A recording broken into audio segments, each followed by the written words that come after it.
So what's up, guys? So I'm gonna give you guys an update on the 200D restoration. So far I tried to start it. I did a compression check. Well, I got it to crank, no start. I find out all the glow plugs were junk. There were open circuits, just except one. So I removed them all.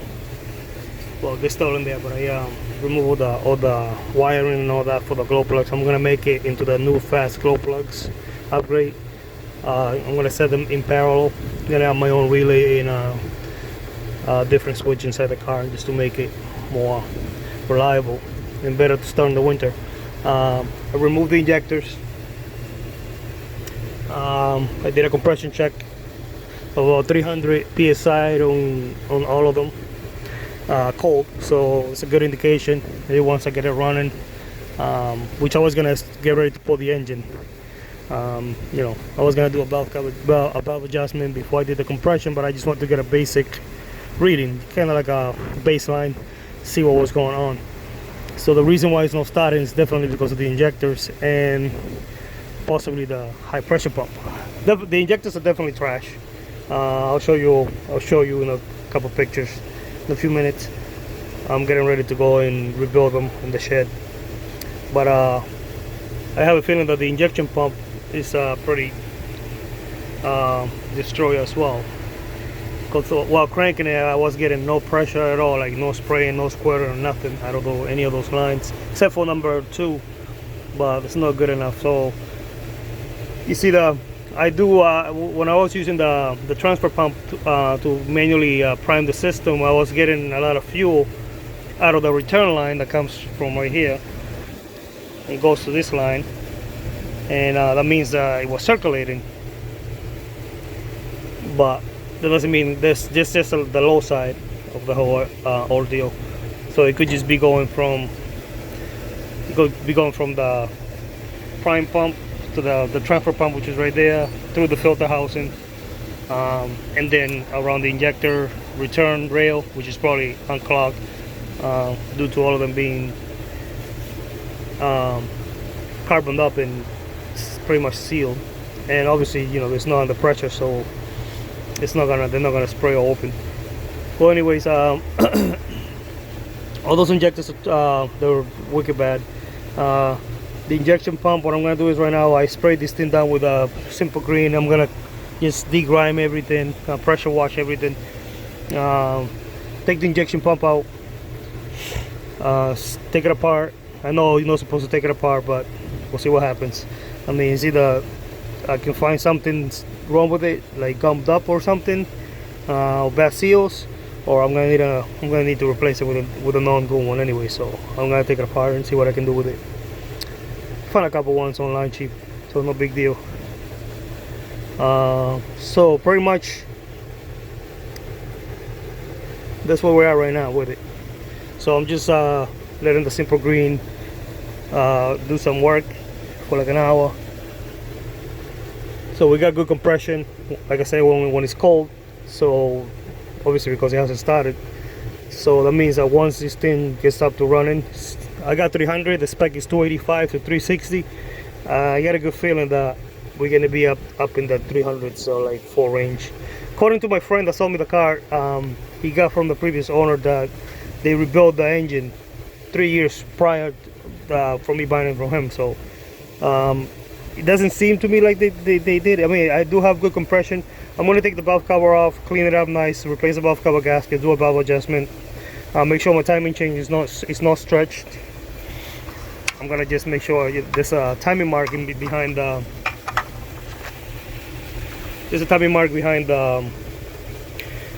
cam gear with a mark. You can time it over there, and then it'll correspond to the crank pulley top the center 0 degrees.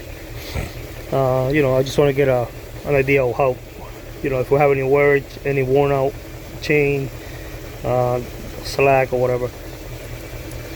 As you can see it here, it's not horrible. It's not horrible, but it is pretty loose, pretty stretched. So most likely I'm gonna have to rebuild this engine, but I want to run it like this.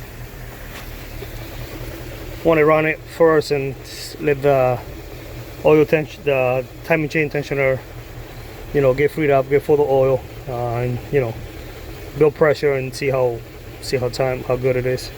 And then obviously I'm gonna check the timing marks, see what we have. Then once I get the engine running good and all that, I already started restoring the interior. Took the dash out. Everything's in the shed. How do you call it? I want to replace or find a replacement or something for these valves right here, because they seem pretty corroded. So I have a feeling that we're gonna have issues with that in the near future. So I want to see what I can do, if either bypass those and make some manual valves, because I don't think I'm gonna be able to find this obviously this heater box or any of these parts available anywhere. I'm gonna search first obviously, but see what happens. So I can make something with some ingenuity. Well, anyways, yeah, the next step is take the steering column out and sand it down, prime it, paint it, polish the steering wheel. I'm gonna leave the cracks on the steering wheel just to give it a little patina, you know, just a little, kind of like worse cars. At some point there was a snake in this car and I think it just left us the skin. So, probably I was taking a nice sun bath in there. So yep, this pretty much where we're right now. So then after I get the engine running good, get all the mechanicals running good, I'm gonna do the brakes, the tires, and then restore, pretty much just take out the whole the body work. I got some doors in the basement for this car, but I'm gonna do some fabrication there. Those rockers are pretty bad. Overall, the car on the side of the car is pretty healthy, pretty solid. Just the outer portions, cosmetic portions, are starting to disintegrate due to rust. But yeah, no, I mean, the car's pretty good for it was sitting for 25 years, and it had this sign that said not for sale for 25 years. So this is the story that I got anyway. So yep. So let me spray a little more simple green. All the grime start loosening all the grime up. So I'm gonna go right now to the shed, the new workshop, and